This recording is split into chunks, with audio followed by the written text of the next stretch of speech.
ବାଲେଶ୍ୱର ଜିଲ୍ଲାବାସୀଙ୍କୁ ଉନ୍ନତ ସ୍ୱାସ୍ଥ୍ୟସେବା ପ୍ରଦାନ ପାଇଁ କ୍ରିୟାନୁଷ୍ଠାନ କମିଟିର ସାମ୍ବାଦିକ ସମ୍ମିଳନୀ। ବାଲେଶ୍ୱର ଜିଲ୍ଲାର ସାମଗ୍ରିକ ଉନ୍ନତ ସ୍ୱାସ୍ଥ୍ୟସେବା ସମ୍ପର୍କରେ ସରକାରୀ ମେଡିକାଲ କଲେଜ କ୍ରିୟାନୁଷ୍ଠାନ କମିଟି ପକ୍ଷରୁ ଶନିବାର ଅପରାହ୍ନରେ ଏକ ସାମ୍ବାଦିକ ସମ୍ମିଳନୀରେ ସ୍ୱାସ୍ଥ୍ୟସେବାର ସୁଧାର ଆଣିବା ପାଇଁ ବହୁ ଗୁରୁତ୍ୱପୂର୍ଣ୍ଣ ପ୍ରସ୍ତାବ ଆଗତ କରାଯାଇଛି।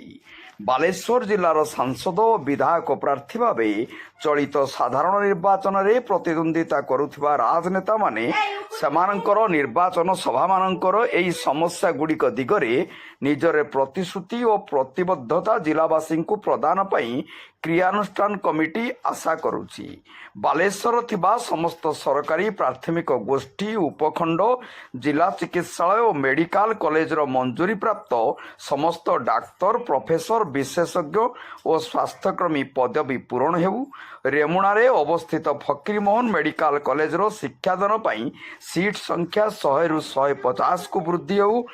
ମେଡିକାଲ କଲେଜର ଡାକ୍ତରୀ ଶିକ୍ଷାଦାନ ପାଇଁ ସମସ୍ତ ବିଭାଗର ସ୍ନାତକୋତ୍ତର ଶିକ୍ଷାଦାନ ନିମନ୍ତେ କାର୍ଯ୍ୟାନୁଷ୍ଠାନ ଗ୍ରହଣ ହେଉ। ମେଡିକାଲ କଲେଜ ପରିସରରେ ନର୍ସିଂ ଓ ଫାର୍ମାସି କଲେଜ କାର୍ଯ୍ୟକ୍ଷମ କରିବା। ମାନସିକ ରୋଗୀ ଓ ପୋଡ଼ି ଯାଇଥିବା ରୋଗୀଙ୍କ ପାଇଁ ଚିକିତ୍ସା ସ୍ୱତନ୍ତ୍ର ଚିକିତ୍ସାଳୟ ଖୋଲିବା। ମେଡିକାଲ କଲେଜକୁ ଜାତୀୟ ରାଜପଥରୁ ପ୍ରସ୍ତାବିତ ସଂଲଗ୍ନ ରାସ୍ତା ନିର୍ମାଣ କାର୍ଯ୍ୟକୁ ତ୍ୱରାନ୍ୱିତ କରିବା। ଉଭୟ ରାସ୍ତା ପାର୍ଶ୍ୱରେ ଆଲୋକ ବ୍ୟବସ୍ଥା କରିବା। ମେଡିକାଲ କଲେଜକୁ ଜିଲ୍ଲା ମୁଖ୍ୟ ଚିକିତ୍ସାଳୟରୁ ସମସ୍ତ ବିଭାଗକୁ ତୁରନ୍ତ ସ୍ଥାନାନ୍ତରିତ କରିବା। ଜିଲ୍ଲା ମୁଖ୍ୟ ଚିକିତ୍ସାଳୟରେ ସ୍ୱାସ୍ଥ୍ୟସେବା ପାଇଁ ଉଦ୍ଦିଷ୍ଟ ବିଭାଗଗୁଡ଼ିକୁ ଅଧିକ କ୍ରିୟାଶୀଳ କରିବା।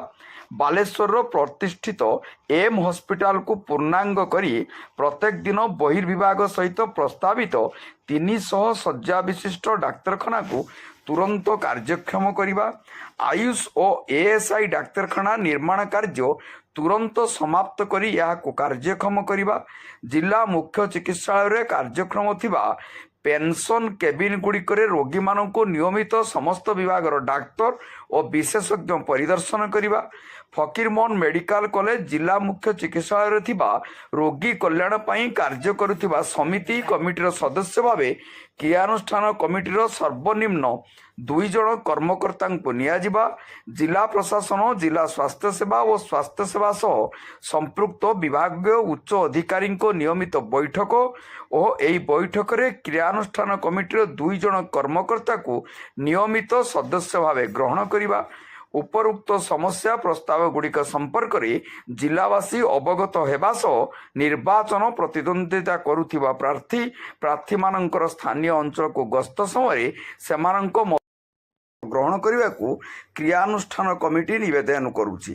କ୍ରିୟାନୁଷ୍ଠାନ କମିଟି ପକ୍ଷରୁ ସଭାପତି ନିରଞ୍ଜନ ପରିଡ଼ା, କାର୍ଯ୍ୟକାରୀ ସଭାପତି ଡକ୍ଟର ହୃଷିକେଶ ସାହୁ, ସାଧାରଣ ସମ୍ପାଦକ ପ୍ରଦୀପ ଦାସ, ଅତିରିକ୍ତ ସାଧାରଣ ସମ୍ପାଦକ ପ୍ରଫୁଲ୍ଲ କୁମାର ଦାସ, ବରିଷ୍ଠ ଉପଦେଷ୍ଟା ଇଞ୍ଜିନିୟର ବନମାଳୀ ନାୟକ, ଡକ୍ଟର କେଶବ ଚରଣ ପଣ୍ଡା, ସମ୍ପାଦକ ଜନସମ୍ପର୍କ ଗୌରାଙ୍ଗ ପାଣିଗ୍ରାହୀ ମଞ୍ଚାସୀନ ଥାଇ ସାମ୍ବାଦିକମାନଙ୍କର ବିଭିନ୍ନ ପ୍ରଶ୍ନର ଉତ୍ତର ଦେଇଥିଲେ।